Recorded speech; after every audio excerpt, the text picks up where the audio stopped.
अभी मैं आपको रिलेटिव मोशन पढ़ाना शुरू करता हूँ। इसका मीनिंग क्या है ये हम जान लें।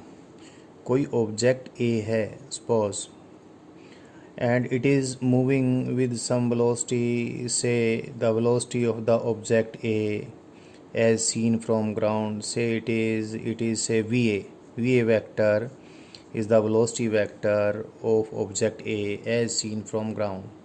ग्राउंड पर कोई ऑब्जर्वर बैठा है। इस ऑब्जर्वर को एक ग्राउंड रेफरेंस फ्रेम में कोई ऑब्जर्वर है, ऑब्जर्वर ओ बोल दिया, चलो मैंने इसको। तो ये ऑब्जर्वर ओ पॉइंट ए की वेलोसिटी सपोज ये वी ए देखता है, और पॉइंट बी की वेलोसिटी यही ऑब्जर्वर जो दोनों को देखने वाला है, ए को भी और बी को भी, सपोज किसी टाइम इसको बी की वेलोसिटी वी भी नज़र आती है, तो ए को बी की वेलोसिटी कितनी नज़र आएगी? ए को बी कितना तेज़ी से चलता नज़र आएगा और उसकी वेलोसिटी यानी velocity of B as seen by A कितनी तेज़ी से बदलती नज़र आएगी। That is what will be the acceleration of B as seen by A, what will be the velocity of B as seen by A, how much is the distance of b away from a, all such things। इन सारी बातों को मैं ये कह सकता हूँ, B को ए ने अपने रिलेटिव किस प्रकार से अपनी पोजीशन बदलते हुए देखा। तो इस सारी स्टडी को हम कहेंगे relative motion of B as seen from A, और relative motion of B with respect to A. इसी प्रकार से ए को जो बी का जिस प्रकार से नज़र आया, उल्टी बात भी मैं कर सकता हूँ। बी को ए की वेलोसिटी कब कितनी नज़र आएगी, या फिर बी को ए की वेलोसिटी टाइम के साथ किस प्रकार से चेंज होती नज़र आएगी। That is what will be the relative velocity of A with respect to B, और what will be the relative acceleration of A with respect to B, और what will be the position of A. सबसे पहली बात तो यही है, what will be the position of A as seen from B. ये सारी सूचनाएं जब हम स्टडी करेंगे, इन इंफॉर्मेशंस को निकालेंगे, तो इस पूरे ढंग को हम रिलेटिव मोशन की स्टडी कहेंगे। तो बिल्कुल आसानी से इसको अभी हम कर लेते हैं। पहले तो हम थोड़ा सा एक काम करें, ए के पोजीशन वेक्टर को हम लिख दें, position vector of A as seen from this common observer। this common observer can be someone sitting on ground, और भी कोई ऐसा हो सकता है, बेशक से ये ग्राउंड पर ना बैठा हो, किसी कांस्टेंट वेलोसिटी से या किसी और तरीके से मूव करता हुआ ऑब्जर्वर हो, जो कि इन दोनों के लिए कॉमन हो। तो ओ ने ए को देखा, so at any time T the position vector of A as seen from O is R A, and O ने बी को भी देखा हुआ है, और बी का पोजीशन वेक्टर ओ को कितना नज़र आता है, बी का पोजीशन वेक्टर ओ को नज़र आता है R B. So the velocity of A as seen by this common observer, as you know the velocity of A, you can say velocity of A as seen from ground as well. Common observer जब कुछ नहीं बता रखा है तो हम उसको ground reference frame में बैठा हुआ कोई ऑब्जर्वर ले लेते हैं। So the velocity of A as seen from this common observer is equal to rate of change of the position vector of A with respect to time. Similarly, velocity of B as seen by this common observer, that is observer on ground, is the rate of change of position vector of B with respect to time. Now let us study relative motion of B with respect to A। मतलब ए को B किस प्रकार से चलता नज़र आएगा। तो सबसे पहली बात तो ए को बी की वेलोसिटी कितनी नज़र आएगी, उसको हम कैसे डिफाइन करें। ए को पहले तो बी की पोजीशन कहाँ पर नज़र आएगी, जी यहाँ पर नज़र आएगी। ए को बी इधर नज़र आएगा। So this will be the position vector of B as seen by A. this one is the position vector of B as seen by A। तो ए को बी की पोजीशन जिस रेट से टाइम रेट से बदलती नजर आएगी उसको मैं लिखूंगा position of B as seen by A. थोड़ी अगर इसको मैं अपनी भाषा में बात करूं तो ये कहूँगा पोजीशन ऑफ बी एज देखी by A, that is position of B as seen by A को ये बी इतनी दूर और इधर नज़र आएगा। और थोड़ी टेक्निकल लैंग्वेज में यूज बोलूँ तो बोलूँगा the position of B with respect to A. So this position of B as seen by A, when it will appear changing with time, then A will say that B is moving with respect to himself or herself. So the rate of change of the relative position of B as seen from A, that is the time rate of change of the relative position of A with respect relative position of B with respect to A will be the velocity of B as seen by A, जिसको मैं relative velocity of B with respect to A भी कहूँगा। एक बार इस आसान सी simple सी बात को मैं वापस से भी एक बार बोल देता हूँ। भाई B की पोजीशन A को यहाँ नज़र आएगी इस पोजीशन वेक्टर के जरिए, और अगर ये पोजीशन वेक्टर B का as seen by A time के साथ चेंज होता नज़र आएगा तो A कहेगा जी B तो मूव कर रहा है। और B किस वेलोसिटी से मूव कर रहा है ये कैसे कहेगा? A कहेगा कि ये जो पोजीशन वेक्टर है B की विद रिस्पेक्ट टू हिमसेल्फ और हर सेल्फ वो किस टाइम रेट से चेंज हो रही है। So position vector of B with respect to A, that is R B A vector की rate of change of time जो भी होगी वो क्या होगी? Velocity of B as seen by A या relative velocity of B with respect to A। So it's very simple. अब मैं सिर्फ ये करूँ तो ये जो डेफिनेशन की है उसमें मैं सिर्फ अब triangle law of vector addition को यूज करके इस डायग्राम को फॉलो करता हुआ इस आर बी ए वेक्टर की वैल्यू पुट कर देता हूँ। देखें इस ट्रायंगल को, R B A vector is R B vector minus R A vector, this is R B vector minus R A vector. So velocity of B as seen by A और velocity of B as देखी by A और relative velocity of B with respect to A is what is this? So it is very simple and it comes out to be this, and you already know what is this and what is this. This is the velocity of B in ground reference frame or velocity of B as seen by this common observer. I have already written these things, and this is the velocity of A in ground reference frame, or better I can say I may call it to be the these VA and VB, they can be called the velocities of B and A in ground reference frame or the velocities of B and A as seen by this common observer. तो ये relative velocity of B as seen by A है। Similarly relative velocity of A as seen by B ये भी कितना होगा? तो फिर B को ये A का पोजीशन वेक्टर इधर नजर आएगा, सिर्फ ये डायरेक्शन ही तो उल्टी हो जाएगी, तो क्या हो जाएगा? That will be velocity of A minus velocity of B। तो एक चीज़ तो हमें क्लियर हुई, B की वेलोसिटी A को कितनी नज़र आएगी।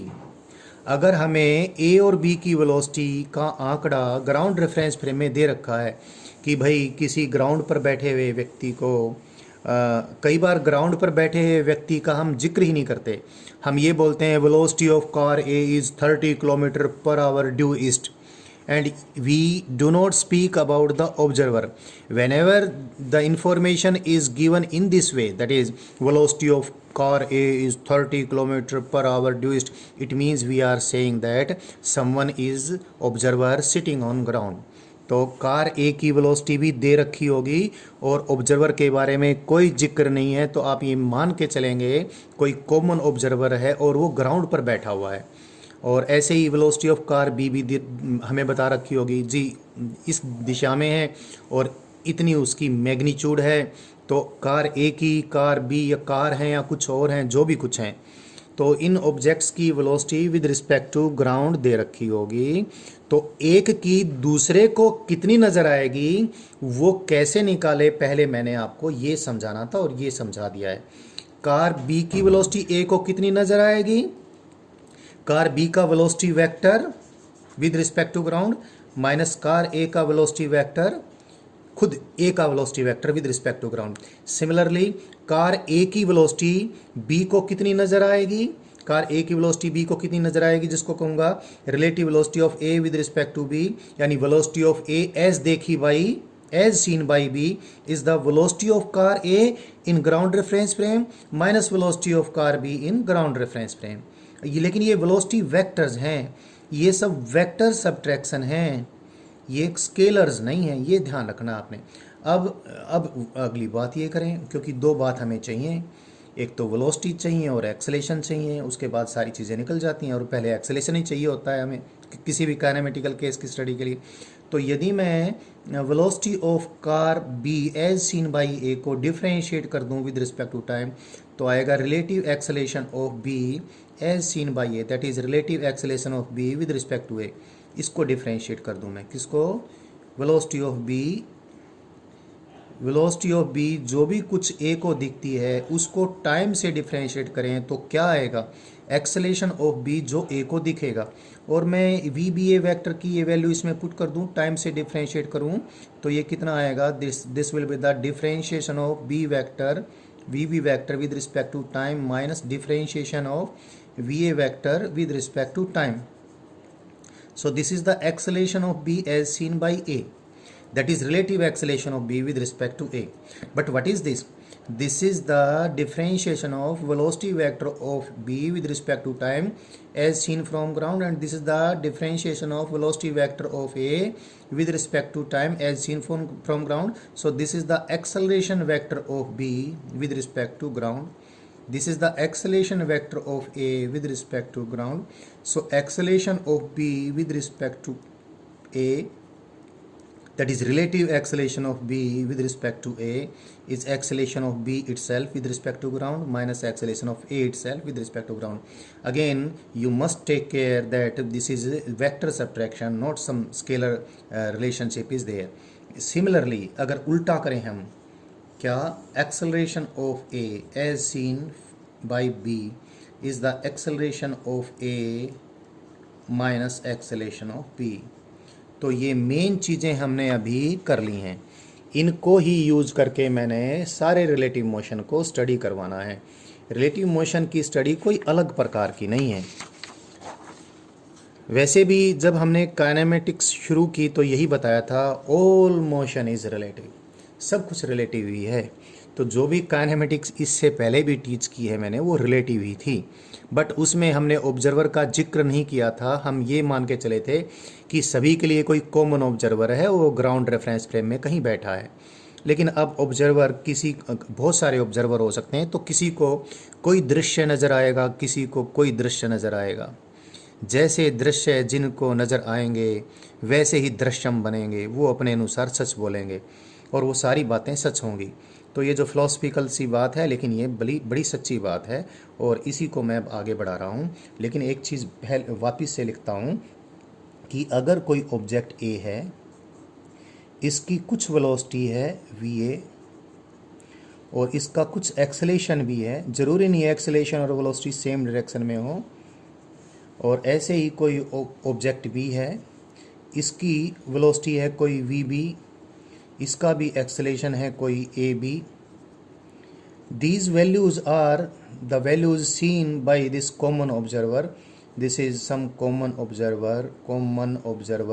ये common observer word मैं इसलिए यूज़ करता हूँ कि there can be a few problems in which the common observer is specially mentioned. तो कॉमन ऑब्जर्वर के बारे में स्पेशल मेंशन होगा तो आपको ये ध्यान रखना चाहिए। अगर नहीं है तो ये common observer ground reference frame में बैठा हुआ, कोई ग्राउंड पर बैठा हुआ, कोई फिजिक्स जानने वाला, ऑब्जर्व करने वाला, कैलकुलेशन कर सकने वाला कोई व्यक्ति है। तो what is V A with respect to what is A acceleration, V A is velocity of A as seen by this, A is acceleration of object A as seen by this. Similarly, same things are for this. So if V or the A, if A wants to analyze the motion of B, then A will say the velocity of B as seen by A is the velocity of B minus velocity of A. मतलब A को B की velocity इतनी नज़र आएगी। ये vector relationship है, एक बार फिर मैंने बोल दिया। एंड एक्सेलेरेशन ऑफ बी ए को कितना नज़र आएगा, ये acceleration of B in ground frame minus acceleration of A in ground frame में इतना नज़र आएगा। बाकी सब चीज़ें वैसी की वैसी हैं। क्या अगर मैं ये या अगर ये रिलेटिव एक्सेलेरेशन कांस्टेंट मानूं, अब डिपेंड करेगा सारा इस पर, इस पे सब बातें निर्भर करनी है। अगर ये रिलेटिव एक्सेलेरेशन कांस्टेंट हो, so it is constant, then relative motion uniformly accelerated motion होगा, तो सारी वही रिलेशनशिप्स आ जाएंगी। That is final relative velocity of B with respect to A is initial relative velocity of B with respect to A plus half of the relative acceleration of B with respect to A. ये T लगाना भूल गया, I am sorry for that. And into T square, अरे ये क्या लिख दिया मैंने, अगेन आई एम सॉरी। मैं relative displacement of B with respect to A, relative displacement of B with respect to A is equal to initial velocity vector of B with respect to A into time taken plus half of the acceleration of B with respect to A into time taken का square, and relative velocity of B with respect to A at any time is the initial relative velocity of B with respect to A plus acceleration of B with respect to A into time taken.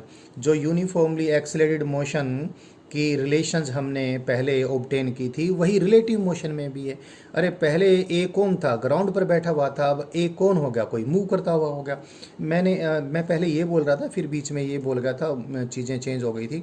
ये मैंने लिख दिया है वैसे, but मैं इसको दोबारा से लिख देता हूँ। व्हाट इज़ दिस, ये तो velocity time relationship relative motion में, और acceleration displacement time relationship, relative displacement of B with respect to A. These are vector relations.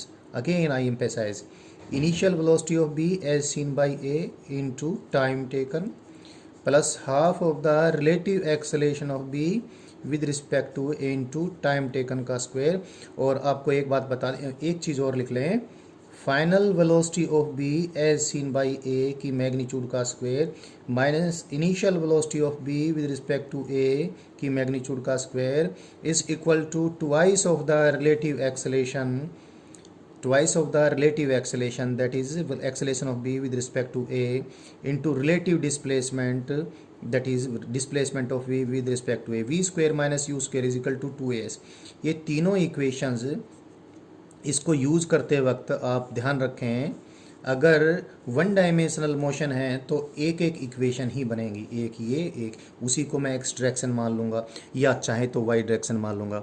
अगर टू डायमेंशनल मोशन है तो इसके भी दो पार्ट हो जाएंगे, एक इसका एक्स कंपोनेंट एक वाई कंपोनेंट, इसके भी दो पार्ट हो जाएंगे और उसके भी दो पार्ट हो जाएंगे। और इस प्रकार से जैसे मैंने प्रोजेक्टाइल मोशन या और कोई टू डायमेंशनल मोशन हमने शुरू आपको स्टडी करके बताया था, वैसे ये स्टडी हो जाएगा। तो रिलेटिव मोशन कोई अलग प्रकार की स्टडी नहीं है, बस आपके दिमाग में ये बात रहनी चाहिए कि relative velocity of B with respect to A का मतलब बी की वेलोसिटी ए को कितनी दिखाई दी है, बाकी सब चीज़ें वही हैं। अगर एक्सेलेरेशन वेरिएबल है तो ये रिलेशन नहीं रहेंगी। फिर ए वेक्टर इंटू डी टी को इंटीग्रेट करके हम वेलोसिटी में चेंज निकालेंगे और वेलोसिटी में चेंज निकाल कर हम रिलेटिव डिस्प्लेसमेंट निकालेंगे। अगर वेरिएबल हैं तो भी हम सोल्व कर लेंगे, और एक्सेलेरेशन अगर कांस्टेंट है, वेरिएबल नहीं है एक्सेलेरेशन, तो ये सिंपल तरीके से चीज़ें सोल्व हो जाएंगी। अभी रिलेटिव मोशन की स्टडी हम सबसे पहले relative motion of two objects moving along same line के अंदर ऑब्जेक्ट्स मूव कर रहे हैं, यानी relative motion along a straight line को मैं स्टडी करवाता हूँ कुछ एक प्रॉब्लम्स के ज़रिए। फिर मैं relative motion in a plane study करवाऊँगा। So let us first start with relative motion along a straight line. तो relative motion along a straight line की हम शुरुआत कर लेते हैं पहले.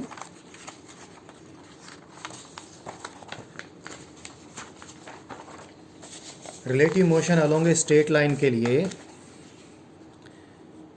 क्योंकि एक ही लाइन के अलोंग जब मोशन होता है तो वेक्टर्स के वेक्टर अलजेब्रा को हम थोड़ा सिंप्लीफाई कर लेते हैं डायरेक्शंस के लिए पॉजिटिव एंड नेगेटिव साइन इस्तेमाल करके. Let us suppose the relative motion is taking place along this straight line. So all the vectors and इस स्ट्रेट लाइन को मैं किसी भी, या तो ये या इसकी ये किसी भी एक दिशा को मैं पॉजिटिव दिशा ले लेता हूँ.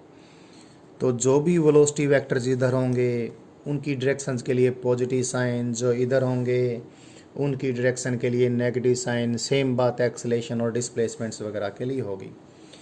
तो सपोज दो ऑब्जेक्ट्स मेरे पास हैं. ऑब्जेक्ट ए की स्पीड इधर है v1 और ये डायरेक्शन ली है मैंने पॉजिटिव. तो वेलोसिटी ऑफ ऑब्जेक्ट ए लिखूँगा मैं प्लस v1, और ऑब्जेक्ट बी भी इसी स्ट्रेट लाइन पे उसी डायरेक्शन में जा रहा है जिस डायरेक्शन में ऑब्जेक्ट बी जाता है. So say its velocity has magnitude v2. This is object B. तो vb वेक्टर को मैं क्या लिखूँगा, इसको लिखूँगा plus v2. So velocity of b as seen by A. अब यहाँ पर वेक्टर साइन है ये, बट वेक्टर की डायरेक्शन पॉजिटिव और नेगेटिव साइन के जरिए हमारी हो रही है. तो ध्यान रखें, ये मैंने रिलेटिव मोशन का ही केस लिखा. चलो लिख भी देता हूँ मैं. वेलोसिटी ऑफ बी माइन, ये वेक्टर्स हैं, वेक्टर्स, क्योंकि वन डायमेंशनल मोशन है तो साइन में ही डायरेक्शन कवर हो जाती है, पॉजिटिव नेगेटिव साइन में. वी वेक्टर कितना है, प्लस v2, और v1 वेक्टर कितना है, प्लस v1. तो सेम लाइन के अलोंग सेम डायरेक्शन में अगर चीज़ें ट्रैवल कर रही हैं, सपोज ये बी कोई बस है जिसकी स्पीड है इधर ही जा रही है 100 किलोमीटर पर आवर से, और पीछे वाली खटारा बस है जिसकी स्पीड है 40 किलोमीटर पर आवर. तो यहाँ पे इस खटारा बस में बैठे हुए यात्रियों को इस तेज़ बस में बैठे हुए यात्री किस वेलोसिटी से आगे जाते नज़र आएंगे, 100 माइनस 40 यानी 60 किलोमीटर पर आवर. इस बस की velocity suppose 40 kilometre per hour है, इसकी सपोज 100 किलोमीटर पर आवर है, तो इसकी वेलोसिटी 60 किलोमीटर पर आवर इधर पॉजिटिव नज़र आई. पॉजिटिव मतलब ऐसे, ये आप वैसे भी जानते हो इस बात को. इसका पहला केस तो ये था when both the objects are moving in the same direction along the common straight line. और इससे उल्टा भी तो हो सकता है, ऐसे भी तो हो सकता है. ए तो इधर जा रहा हो v1 स्पीड से, बट ऑब्जेक्ट बी इधर आ रहा हो कितनी स्पीड से, v2 स्पीड से. So B is coming like this and A is going like this. So velocity of A, it is positive v1, but velocity of B is minus v2, क्योंकि ये direction positive है. So velocity of B as seen by A is velocity of B minus velocity of A. So velocity of B as seen by A is, what is velocity of B? Minus v2. And what is velocity of A? It is v1. So it is minus sign taken common, minus 1 taken common, v2 plus v1. But negative sign is only for direction. यानी अगर हम ये कहें b की कितनी speed a को नज़र आएगी, इसकी मैग्नीट्यूड ली, तो ये v2 प्लस v1. ये भी आपको मालूम है. इधर से कोई गाड़ी आ रही है 100 किलोमीटर पर आवर से, इधर से भी कोई जा रही है 100 किलोमीटर पर आवर से. तो जैसे ही इस बस को ये बस क्रॉस करती दिखेगी, बहुत तेज़ी से क्रॉस करती दिखेगी, या क्रॉस भी नहीं करती, आगे से आती दिख रही है तो बड़ी तेज़ी से आगे आती दिखेगी. 100 प्लस 100 200 हो जाएगा, घटेगा नहीं. 100 प्लस 100 ये इधर से जा रही होती और ये भी 100 से इधर जा रही होती, तो इसको ये बिल्कुल स्टेशनरी नज़र आती. क्योंकि 100 माइनस 100 जीरो हो जाता। तो ए के यात्रियों को बी के यात्री अगर सिर्फ ट्रैवलर्स ही दिखते हैं, पैसेंजर ही दिखते हैं और आसपास की और वस्तुएं नहीं दिखती, तो ए को बी बिल्कुल स्टेशनरी नज़र आती। और ये उल्टा केस, क्या ये इधर 100 किलोमीटर पर आवर है, ये इससे अपोजिट 100 किलोमीटर पर आवर है, तो ए के पैसेंजर्स को बी के पैसेंजर्स 200 किलोमीटर पर आवर से उनकी तरफ अप्रोच करते हुए नजर आएंगे। तो ये स्ट्रेट लाइन मोशन के अंदर, स्ट्रेट लाइन किसी सिंगल लाइन के अलोंग अगर ऑब्जेक्ट्स मूव करते हैं तो रिलेटिव मोशन की इस खास बात को हमने ध्यान रखना है। अब इनको यूज करके, इसी बात को यूज करके हम कुछ प्रॉब्लम सॉल्व कर लेते हैं जिससे कि रिलेटिव मोशन आपको और अच्छे से समझना शुरू हो जाए। सो एक सिंपल सी प्रॉब्लम के जरिए हम कुछ शुरुआत करते हैं। एक सिंपल प्रॉब्लम लेते हैं हम, and the simple problem is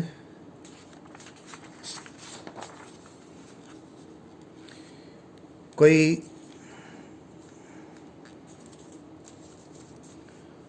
कुछ बदमाश लोग हैं, कुछ गूंज हैं, ये जेब कतरे समझ लीजिए, यहाँ पर अपनी बाइक पे एक दो जेब कतरे हैं, एक तो बाइक पे बैठा है और उसका साथी कहीं जेब काटने के लिए गया हुआ है। अच्छा एग्जाम्पल नहीं है बट लर्न करवाना है कुछ। सो गूंज को मैं जी से रिप्रेजेंट कर दूं और पुलिस को इन्फॉर्मेशन है कि हाँ इस प्रकार से दो जेब कतरे हैं और वो कहीं कोई कांड करके आएंगे, और पुलिस की जो ये वैन है वो इनका पीछा कर रही है और पुलिस की वैन अपनी मैक्सिमम पॉसिबल स्पीड से तेज़ी से जा रही है जिससे इनको पकड़ सके।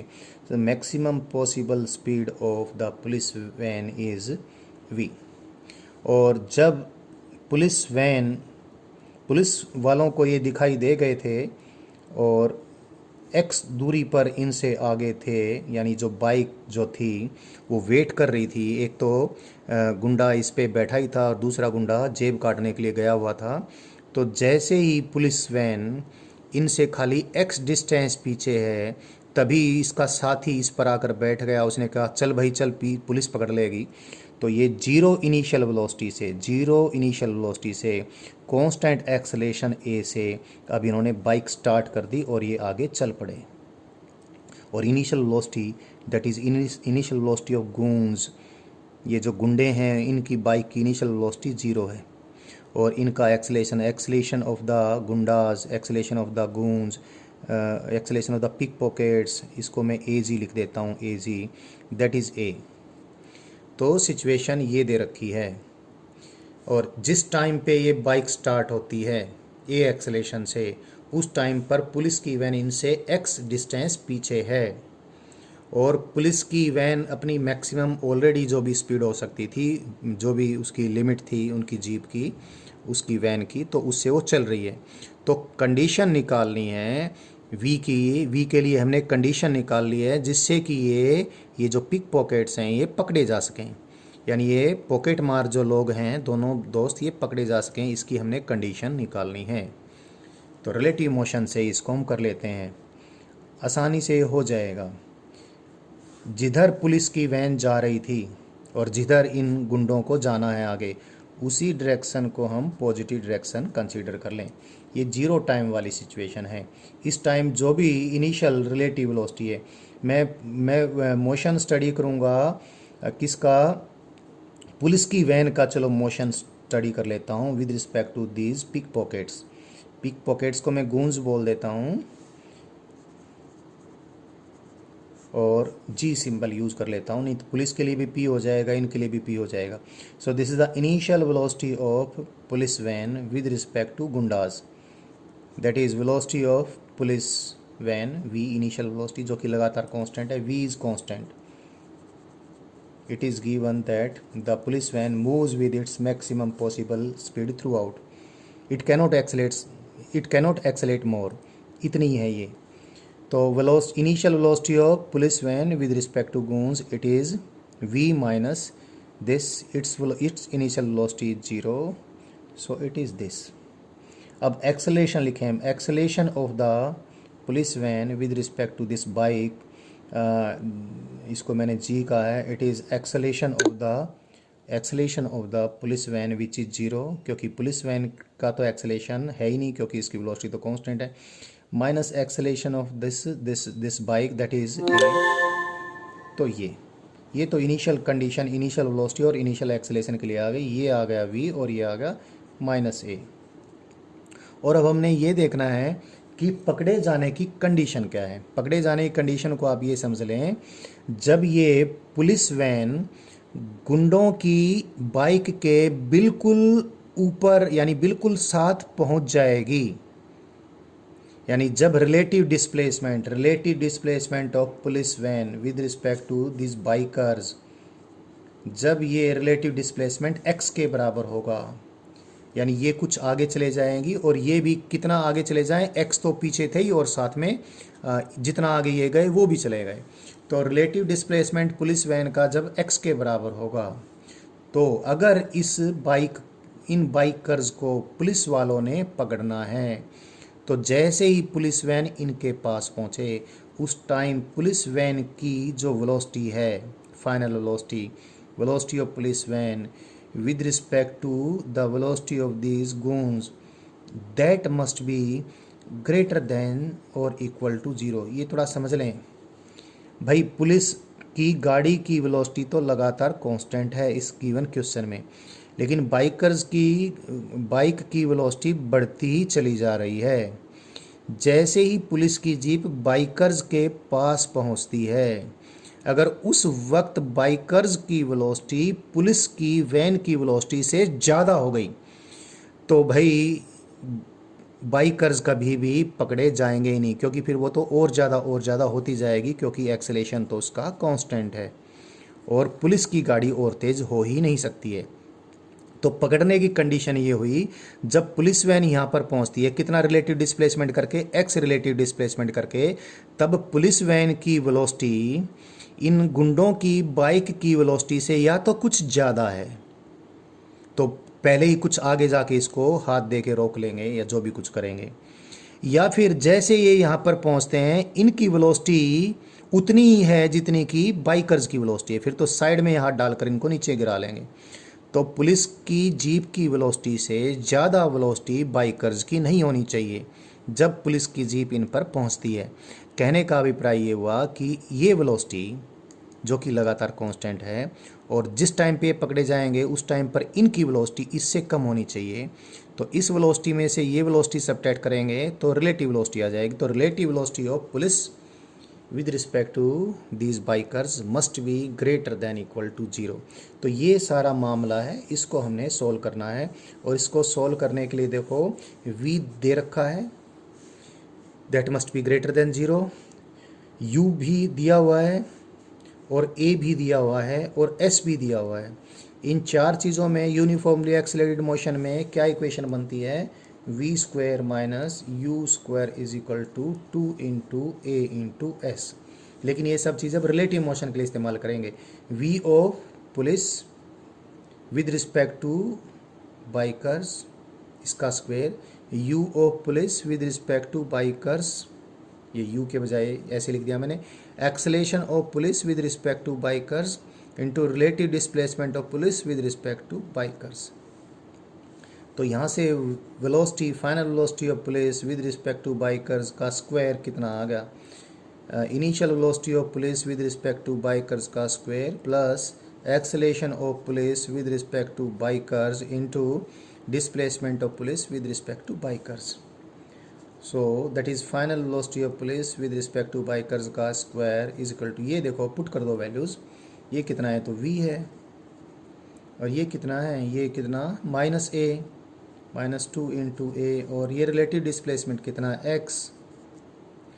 सो you can see that v P G is equal to, magnitude है ये पॉजिटिव लेनी है, v स्क्वायर माइनस 2ax का स्क्वायर रूट। और ये तो पुलिस वैन की वेलोसिटी की मैग्नीट्यूड आई है at the moment when its relative displacement with respect to bikers is x, यानी जब पुलिस की वैन बाइकर्स पे पहुंचती है तो। लेकिन अब इसको इस कंडीशन में पुट कर दें, कंडीशन क्या है, ये वेलोसिटी इससे 0 से ज़्यादा होनी चाहिए, यानी इनकी वेलोसिटी बाइकर्स की वेलोसिटी से ज़्यादा होनी चाहिए। तो ये कंडीशन पुट करी मैंने। कंडीशन क्या है, ये v² minus 2ax it must be greater than equal to 0, v² minus 2ax must be greater than equal to 0, v² must be greater than equal to 2ax, v must be greater than equal to, ये v इसकी magnitude है, इसकी velocity की, जो कि आगे ही जा रही है, पॉजिटिव साइन लूँगा मैं। So this is the condition for the speed of the police van. Police van already अपनी मैक्सिमम स्पीड पे थी। अगर पुलिस वैन की स्पीड √2ax से कम है तो ये बाइकर्स कभी नहीं पकड़े जाएंगे, और पुलिस वैन की स्पीड अगर √2ax से ज़्यादा है तो बाइकर्स डेफिनेटली पकड़े जाएंगे, और √2ax के बराबर भी है तो भी बिल्कुल बराबर पहुंच के साइड से हाथ डाल के उन बाइकर्स को नीचे गिराकर पकड़ लेंगे। So this is the first question I solve to teach you about relative motion. इसको आप बगैर रिलेटिव मोशन के वैसे भी सोल्व करने की कोशिश करना। और क्वेश्चन लेता हूँ मैं कोई। मैंने relative motion along straight line के कुछ क्वेश्चंस आपको सोल्व करके बताने हैं। मैं एक क्वेश्चन लेता हूँ। क्वेश्चन है, suppose 2 cars are moving along parallel track. चलो इसको मैं दोनों टाइप से सोल्व करके बता दूंगा, रिलेटिव मोशन के भी, बगैर रिलेटिव मोशन के। आपको अंतर भी करना आ जाएगा कि कैसे रिलेटिव मोशन के जरिए स्टडी बहुत आसान हो जाती है। कोई 2 कार हैं ए और B, and they are moving on straight parallel tracks. बिल्कुल स्ट्रेट पैरेलल ट्रैक्स हैं दोनों। एक कार बी तो इस ट्रैक पे, इस सड़क पे जा रही है, और कार ए इस सड़क पे जाने लग रही है। तो दिया हुआ ये है कि they cross the common point, किसी कॉमन पॉइंट को दोनों एक साथ क्रॉस करते हैं, but the time when they cross this point the velocity of car B is more and it is 15 metre पर सेकंड। इसको मैं यू बी लिख देता हूँ, initial velocity of car B. But car A had been somewhat slower, और car A की initial velocity थी जब दोनों ने इस कॉमन पॉइंट को क्रॉस किया, वो थी 10 मीटर पर सेकंड। इसको मैं यू ए लिख देता हूँ, initial velocity of car A, that is 10 metre पर सेकंड। तो ऑब्वियसली बी तो आगे निकल जाएगी, लेकिन अब दोनों ने आपस में रेस लगाई, क्योंकि ए को इसको क्रॉस करना था, तो दोनों ने एक्सलेट कर दिया अपनी गाड़ी को। दोनों अपने मैक्सिमम, जो भी जिस भी कंपनी की गाड़ियां हैं, अलग अलग कंपनी की गाड़ियां हो सकती हैं, कार बी का मैक्सिमम जो एक्सेलेरेशन है, जो लगातार कांस्टेंट है ना, सपोज ये ए बी है, कार ए ने भी अपनी गाड़ी को मैक्सिमम एक्सेलेरेशन पे डाल दिया A. Now both the cars move with constant acceleration, and the acceleration is such that after some time car A crosses car B। Car B को इसने हरा दिया, कार बी को इसने क्रॉस कर दिया। ये कार ए, ये कार बी। और when car A overtook car B, the velocity of car A seen from ground was found to be 25 meter per second। This is the velocity of car A as seen from ground. Final velocity कह लीजिए, जिस प्रकार से initial और final words हम use करते हैं। And car B की वेलोसिटी उस time with respect to ground V B थी। तो कुछ टाइम बाद कार ए ने कार बी को ओवरटेक किया, और जिस टाइम ये ओवरटेक करता है उस समय कार ए की वेलोसिटी 25 मीटर पर सेकंड है। तो इसी समय कार बी की वेलोसिटी कितनी होगी ये हमें डिटरमाइन करना है। ये अभी डिटरमाइन कर लेते हैं, पहले रिलेटिव मोशन से ही कर लें, फिर इसको हम बगैर रिलेटिव मोशन को भी आपको करके दिखाते हैं। तो पहले इसको रिलेटिव मोशन से करते हैं, जिस प्रकार से पिछली प्रॉब्लम की थी वैसे ही। पहले क्या लिखूंगा मैं, पहले तो इसी दिशा को मैं पॉजिटिव डायरेक्शन चूज कर लेता हूँ। First I write initial velocity of car A as seen by car B, या फिर कार बी का भी कर सकता हूँ। चलो अब तो मैंने कर लिया। Initial velocity of car A as seen by car B, so it is the initial velocity of car A minus initial velocity of car B. Car A की इनिशियल वेलोसिटी है 10 मीटर पर सेकंड और car B की initial velocity है 15 metre पर second, direction दोनों की same है। सो इट इज़ -5 मीटर पर सेकंड। तो initial velocity of car A with respect to car B is this. Car B को कार ए इतनी तेज़ी से आगे जाती नज़र आएगी, लेकिन नेगेटिव साइन ने तो पोल खोल दी। नेगेटिव साइन का मतलब आगे नहीं पीछे, यानी कार बी को कार ए 5 मीटर पर सेकंड से पीछे जाती नज़र आ रही है। माइनस साइन का मतलब यहाँ पर ये है। अब final velocity of car A as seen by car B is the final velocity of car A, which is 25 meter per second, minus final velocity of car B, which we have to determine। तो ये बात है। और भाई zero time पर भी दोनों एक ही जगह पर क्रॉस की थी, और जब ये ओवरटेक करती है कार ए कार बी को तो भी तो सेम पोजीशन पे हैं, दोनों आमने सामने ही हैं। यानी रिलेटिव, ये बड़ी बात है, relative displacement of A with respect to B is 0। यानी यहाँ से लेकर यहाँ तक, यहाँ पर भी दोनों की पोजीशन सेम थी, यहाँ पर भी दोनों की पोजीशन सेम थी। तो यहाँ से यहाँ तक जितना डिस्प्लेसमेंट ए का होता है उतना ही डिस्प्लेसमेंट बी का हो। कई बार ये बच्चे को सीधे समझ में नहीं आता, तो ऐसे लिख दें displacement of A minus displacement of B. A का भी डिस्प्लेसमेंट और बी का भी डिस्प्लेसमेंट सेम है, तो relative displacement is 0। relative acceleration of A with respect to B, it is acceleration of A which is more minus acceleration of B which is lesser। तो ये सारी चीज़ें हमें मालूम हैं और इन सारी चीज़ों को यूज़ करके हमने क्वेश्चन को सॉल्व करना है।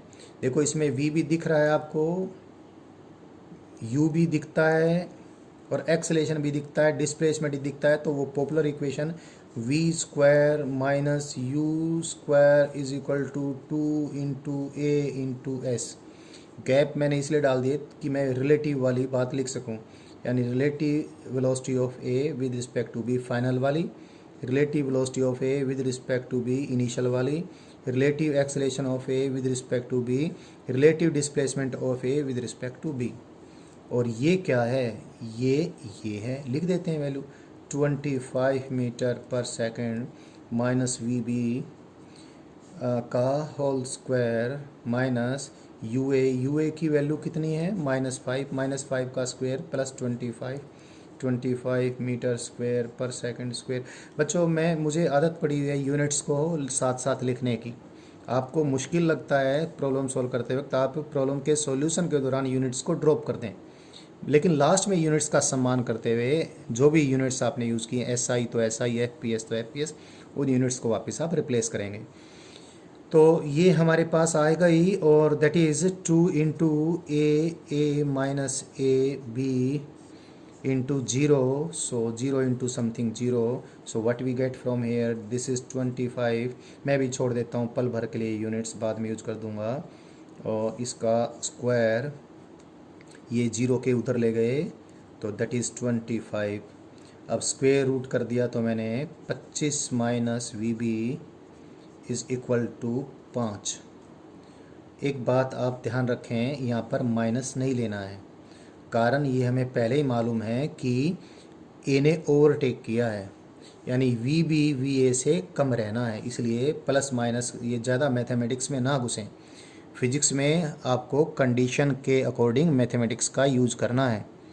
तो पॉसिबिलिटी यहाँ पर सिर्फ यही है, जब ओवरटेकिंग हो रही है कि ए की वेलोसिटी ज़्यादा है बी से, तो पॉजिटिव साइन ही लेंगे जब आप स्क्वायर रूट निकालेंगे। तो यहाँ से वी बी की वैल्यू आ गई, तो वी बी कितना आ गया 25 माइनस 5 यानी 20, लेकिन यूनिट्स का सम्मान कर देता हूँ 20 मीटर पर सेकंड। तो जब ओवरटेकिंग होती है और ओवरटेकिंग के टाइम में ए की वेलोसिटी 25 मीटर पर सेकंड है, तो उस टाइम बी की वेलोसिटी 20 मीटर पर सेकंड थी, और रिलेटिव मोशन के तरीके से हमने इसको तुरंत सॉल्व कर लिया। अब इसको देखो एक बार बगैर रिलेटिव मोशन के भी हम सॉल्व करते हैं, यहीं पर मैं कर लेता हूँ, थोड़ा सा एडजस्ट कर लेना इसको समझने में। पहले तो मैं क्या लिखूँ, वी बी की इक्वेशन बना। अब मैं रिलेटिव मोशन के तरीके से नहीं, बिल्कुल जिस प्रकार से ग्राउंड पर मोशन, ग्राउंड पे कोई कॉमन ऑब्जर्वर अगर ऑब्जर्व करता है तो उसको जो ऑब्जर्वेशन होगी, तो सबसे पहले तो वो लिखेगा velocity of B after time t. ये कहेगा सपोज टी टाइम पर ये घटना ओवरटेकिंग की घट गई, तो टाइम टी पर वेलोसिटी ऑफ बी कितनी, वेलोसिटी ऑफ बी इनिशियल जो कि 15 है, मैं यूनिट्स को ड्रॉप कर रहा हूँ कुछ टाइम के लिए, plus acceleration of B into time taken. और ये भी कहेगा velocity of A at this time that is 25 is equal to 10 plus a into t. तो इसलिए इसने दोनों की वेलोसिटीज़ की इक्वेशन बना ली। सब्ट्रैक्ट कर दें 25 minus we b, 25 minus we b, इसमें से ये सब्ट्रैक्ट किया, इसमें से ये सब्ट्रैक्ट किया है तो -5 और plus a minus A B into t. ये हमने क्या, इस ग्राउंड ऑब्जर्वर ने दोनों की फाइनल वेलोसिटीज लिख के और सब्ट्रैक्ट कर दी, और ये क्या आ गया, इसको मैं इधर ले जाऊंगा तो ये प्लस हो जाएगा। So what we get, A minus A B into T that is equal to, ये प्लस होकर 30 हो जाएगा, 30 माइनस वी बी। तो one equation is this and the other. अब डिस्प्लेसमेंट्स के लिए लिख देता है, displacement of A S A, इसको एस ए बोल देते हैं, is equal to initial velocity of A जो कि कितनी है 10 पॉजिटिव डायरेक्शन में, into T plus half A T square, A का एक्सेलेरेशन है A divide by 2 T square. Similarly B की भी ये डिस्प्लेसमेंट की इक्वेशन लिख देगा कॉमन ऑब्जर्वर, जो कि 15 into initial velocity into time taken plus half of the acceleration of B divide by half of the acceleration of B into t square. अब इसमें से सब्ट्रैक्ट कर दें, सब्ट्रैक्ट करेंगे ये तो ठन गोपाल 0 हो गया, क्योंकि दोनों सेम पोजीशन पे हैं तो दोनों का डिस्प्लेसमेंट सेम है, रिलेटिव डिस्प्लेसमेंट 0 हो गया। इसमें से ये सब्ट्रैक्ट कर दें या इसमें से ये कर दें, इसमें से ये सब्ट्रैक्ट कर दें तो टी कॉमन आ जाएगा, 10 माइनस 15 -5t आ गया, -5t। और ये इसमें क्या कॉमन आ जाएगा, टी स्क्वायर बाई 2 कॉमन आ जाएगा, plus t square by 2 is taken common and what we get here, it is a minus A b. T common लेकर काट दिया हमने, 2 को इधर मल्टीप्लाई कर दिया, सो इट इज़ 10, इसको थोड़ा सिंप्लीफाई किया, 10 is equal to t into a minus A b, so this is equation number 2। तो t into a minus A b की वैल्यू यहाँ पर भी और यहाँ पर भी जो आई है बराबर कर दें। यहाँ पर तो A minus A B into T की वैल्यू कितनी है 30, दिस 30 माइनस वी बी, और यहाँ पर ये वैल्यू कितनी आई है 10, तो इसको कर दिया हमने 10। तो वी बी की वैल्यू कितनी आ गई, देख ले 20 आ गई। यूनिट्स बाद में यूज़ कर देते हैं। तो बगैर रिलेटिव मोशन को भी इसको मैंने सोल्व किया है, रिलेटिव मोशन को यूज़ करके भी सोल्व कर लिया है। रिलेटिव मोशन को, ये तो प्रॉब्लम सिंपल थी और मैंने ज़्यादा बोलकर इसको बताया है आपको, तो आपको लगा होगा कि ये बड़ी प्रॉब्लम थी, बट आप जैसे इसको जल्दी में सोल्व करेंगे तो ये जैसे ही आप लिखना शुरू करेंगे तुरंत सॉल्यूशन आ जाएगा रिलेटिव मोशन से। ऐसे करेंगे तो थोड़ा ज़्यादा टाइम आपको लगता है।